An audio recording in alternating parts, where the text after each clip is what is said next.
Bomb స్టెల్ study ఏం చెప్తుందంటే వాళ్ళకు 4,70,000 మంది మీద ఒక స్టడీ చేస్తే కనుక ఎవరైతే కనుక ఈ సన్ స్క్రీన్ని వాడుతున్నారో వాళ్ళకి దాదాపు 3 రకాలైనటువంటి స్కిన్ క్యాన్సర్స్ వచ్చే అవకాశాలు 100కి 92% ఉన్నాయట.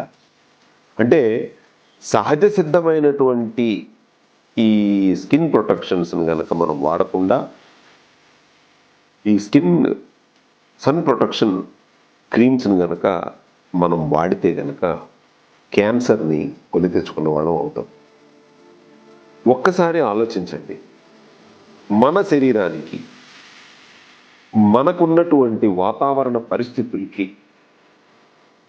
సన్ ప్రొటెక్షన్ క్రీమ్స్ అవసరమా అనేది ఒకసారి ఆలోచించి వాడటం మంచిది. ఎందుకంటే మన చావు మనం కొని తెచ్చుకోకూడదు. మీ డాక్టర్ కిషోర్.